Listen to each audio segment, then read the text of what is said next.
Nga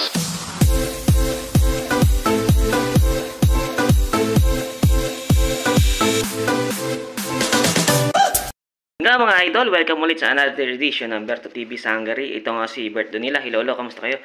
So yun nga mga idol, marami nagtatanong na mga idol natin is kung paano daw kumuha ng IELTS exam dito sa Hungary. Teka nga, ano nga ba yung IELTS exam na yan mga idol? Bali, ang IELTS exam na yan is, ibig sabihin is International English Language Testing System. Yes po mga idol. Yan po yung IELTS na sinasabi nila. Yan po siya. Yan. Yung IELTS na po yan ay ginagamit po yan sa kung gusto mo mag-aral abroad sa mga bansang Canada, USA, United Kingdom, Ireland, Australia, or New Zealand. Yan po, kailangan nyo yung mga ganun idol. Maliban sa pag-aaral is requirements din po yan sa paghahanap din po ng trabaho po doon. Yes po, para makakuha po tayo ng mga resident permit at working permit po doon sa mga bansang iyon. Para kung gaano ka ba kabihasa sa pagsasalita at pagsusulat ng salitang English po. Yes po, yun po yun mga idol. Bali, yung ibang mga bansa, katulad naman nabanggit ko is, hindi naman nila sila naghahanap ng mga matataas na score. Yung mga saktuhan lang. Halimbawa, sa UK, 4.0, pasado ka na po dun mga idol.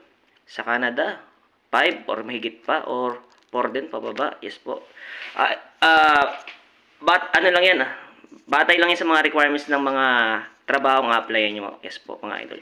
Bali, kung sa study naman po is pataas po yan mga idol, 7 pataas po yan or 6. Yes po. Maliban sa tawag ito.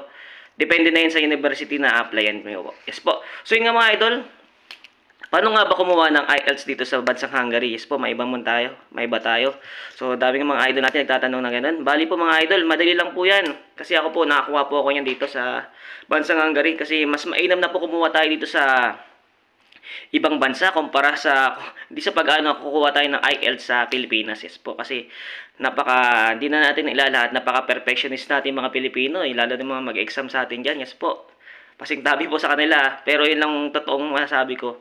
Kailangan perfecto, kailangan yung salita mo na English, dapat yun na yun sabihin mo.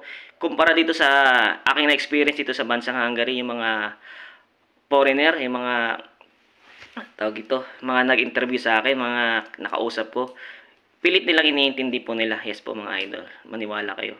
Kahit na barok-barok yung salita, ang importante na bibigay mo yung salitang English na gusto mong ipaliwanag sa kanila at parating. Pati madali na lang yung IELTS mga idol, basic na lang, ang dami na rin mga video dyan sa YouTube eh. So yun nga, paano nga kumuha?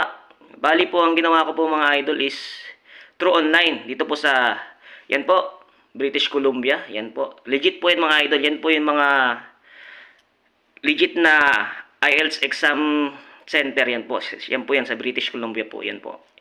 Legit po yan mga idol. Bali, nag-register ako doon through online. Yes po mga idol. Tapos bali, naghanap ako ng available date. Dapat dito sa bansang Hungary. Mamimili kayo mga idol kung anong bansa kayo available. Kunyari kung Poland man, Hungary, Spain, or Philippines, yes po, mamimili lang kayo dun. Tapos kung anong malapit na city na may IELTS center po, yes po, na examination center po. Bali ako, ang available lang po sa akin is Budapest, yung pinakamalapit po, yes po yan. Pinili ko yung Budapest, tapos ayan yung schedule. January 25 po ako nag-take. Bali, yung schedule ko po is dapat 9 a.m. Wala pang 9 a.m. 8:30 pa lang po mga idol, nandun na po kayo. Yes po. Bali may 30 minutes na paghihintay para sa mag-register po tayo doon. Tapos iiwanan natin mga iba't ibang gamit na dala-dala natin sa tawag ito. Iwanan nila. Yun, bali po yung part ng IELTS ko na yun is speaking, listening, reading, and writing po. Yes po mga idol, yun po. Doon po nahati po yun sa apat na part mga idol. Yes po. Ang unang exam ko po is idol is about sa reading. Read yan, read ka. Tapos sumunod naman writing. Yun. Sa writing na yun, parang fill in the blanks yun mga idol. Sa reading naman, makikinig ka doon kung anong sasabihin ng nag-exam. Madali lang yung mga idol. May mock test naman yan dito sa British Columbia. May practice kayo, pwede kayo mag-practice doon. Yes po. Tapos sa writing, essay writing lang yan mga idol. Sa speaking naman, interviewing kayo ng foreign national. As in, halimbawa, siguro, yung nakausap ko, taga UK yun. Kasi may accent yung salita niya. Pero mabait naman po mga idol. Kaya huwag kayo kabahan. Bali, ang binayaran ko doon mga idol is 81,500 po rent. Yes po. 81,500 po. Pero ngayon po mga idol, tumaas na po siya. Yun na po. 82,500 na po siya idol. Nagtaas na po siya ng 1,000. Yes po.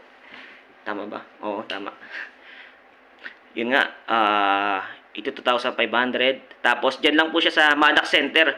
Pag galing po kayong Newgati train station, pwede nyo po siya lakarin. Parang baybayin nyo lang po. Pero kung gusto nyo sumakay mga idol, pwede naman po. May Google Map naman po mga idol. Madali nyo lang tuntunin yung lugar na yun mga idol. Napaka easy lang. Madali lang yun. Ang gawin nyo lang bago kayo pumunta dun mga idol, ang suggestion ko, siguro isang araw bago yung exam nyo. Kasi gawa naman na, meron naman dun malapit na hostel. Pwede kayo yung makitulog dun. Magbabayad lang kayo ng 6,000 for it lang mga idol. Sa isang gabi. Yes po. Pero yung room na yun, hati-hati kayo dun. Double deck yan. Tapos may mga kasama kayo ng mga ibang lahi. Yun. Ibang nationality. Yan. Pwede kayong maligo dun mga idol. Kumain. May sarili kayong pantry. Siyempre, baon na kayo mga idol. Yun lang. 6,000 lang babayaran nyo mga idol para hindi kayo hassle. Yung tipong pagising nyo sa umaga, hindi kayo maghahabol, hanapin nyo pa sa inyong center. Ako, ganun ginawa ko eh. Bali, nag-check-in na lang ako dun sa hostel na yun. Nagbayad lang ako 6,000. Tapos pag kinabukasan, nagising na rin ako. Yun. Maabot na. Sakto, hindi ako nagmandali. Saktuhan lang. Sipong umalis ako ng bahay, ng hostel ng 6, ano lang tawag ito? Alas 8 o 8:15 kasi gawa ng 8:30 dat nandun ka na. Madali lang kasi ang lakad lang dun. 5 minutes lang mga idol. Yes po. Tapos yung Madak Center na po yun mga idol. Sa ground floor lang po siya. Yan. Ito ngayon yung ibang video ko yan susunod dito. No, compilation ko para makita nyo agad. Yes po. So yun nga. Dyan lang yan sa Budapest. Yung sa Hungary na gustong kumuha ng IELTS. Dyan lang sa Madak Center. Yes po. Ang babayaran nyo lang is 81,500 po rin. Na ngayon ay 82,500 na po. Yes mga idol, yan po siya. Yan, kaka-check ko lang kanina. So madali lang yung mga idol. Napaka-basic lang yun sa inyo. Maniwala kayo. So, yun nga, ang aking result. Gawa ng nag-party-party din ako. Gawa ng malapit din yung bar doon sa hostel namin. Yung hostel kasi namin na yun, pagkatapos, may activity sila doon tuwing gabi. Bali, yung tulugan sa taas, sa ilalim, may maliit na bar. Tapos may activity yung mga nanunuluyan doon, napasama ako. Ayun tuloy, napaparty ako wala sa oras. Ayun, kahit papaano, nakapag-party, madaling araw na umuwi. Siguro 3:30 na, tapos nagising ako ng 7:30 para maligo at mag-asikaso. Ayun, nakasurvive naman mga idol. Buti wala akong over. Ang tinira lang natin si Vodka Orange. Yan po. Ayun, sa awa ng Diyos, naka 5.0 po tayo. Yan po.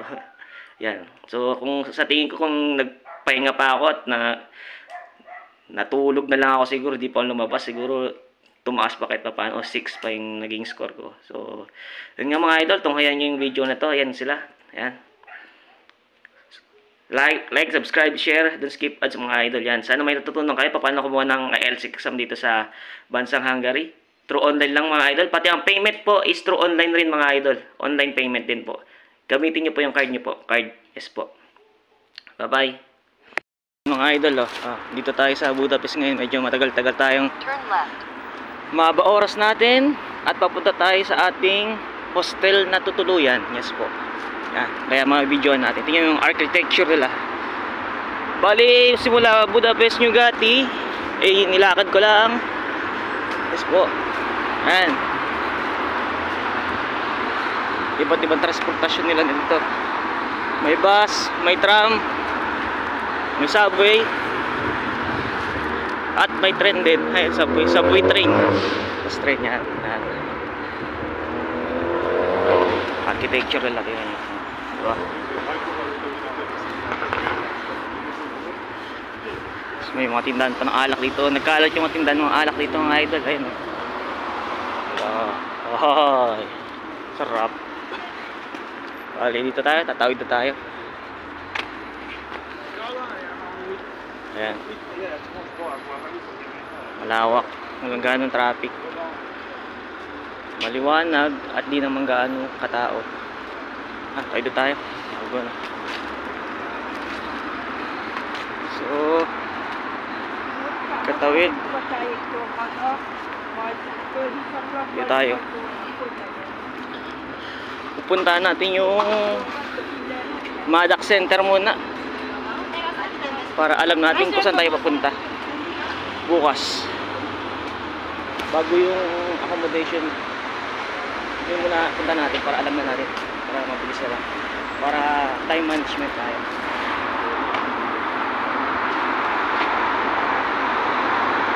Focus natin. Ayaw focus. Lumabo tuloy yung camera. Ngayon lang, lumabo.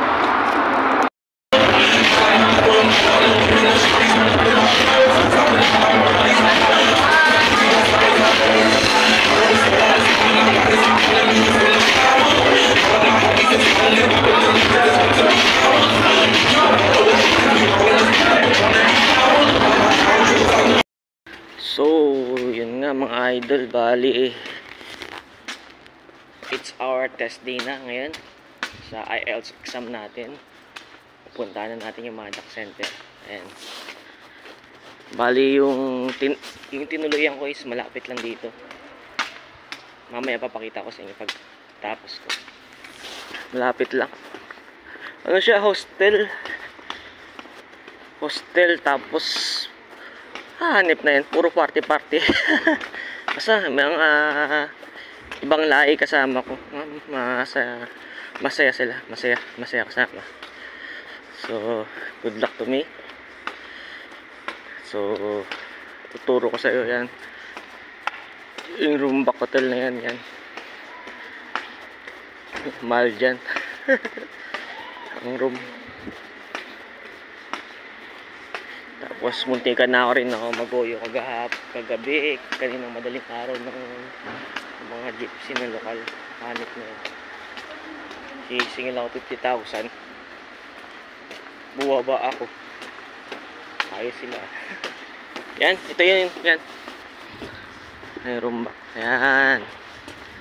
Madak. Doon tayo. Building A. Kabila. So, good luck sa ating mga idol. Kaya natin yan. Out. Bali, kakatapos lang natin mag IELTS exam dito sa Budapest. Ito, yan yung Madak Center, Building A. Papakita ko sa inyo dito. Hindi kayo maliligaw dito mga idol. Yan, yung arko na yan. Yan. Malapit lang siya sa Newgati. Ayun o. Makikita nyo. Ayun o, British Council. Yan. Yan siya. So, yun nga. Yung sa exam ko, okay naman. Sa English, writing, reading, and listening. Yun nga lang sa speaking. Yung tipong kahit anong ano mo, bigla kang kakabahan. Promise, mga idol ako, bigla ako kinabahan na wala sa oras. Yung tipong parang relax ka lang yung nagpa-practice ka sa bahay. Pero yung kaharap mo na yung kumakausap sa'yo, iba yung dating, promise. Ang bilis ko, kinabahan, ang bilis ng tibok ng puso ko, promise mga idol. So, yun nga lang. Samahan nyo na lang ako. Maglibot-libot dito. Yan. So, payo ko sa mga idol natin na mag-IELTS. Huwag kayo kabahan. Pero di na maiwasan yan na di kabahan, promise talaga. Sobra. So, yun lang.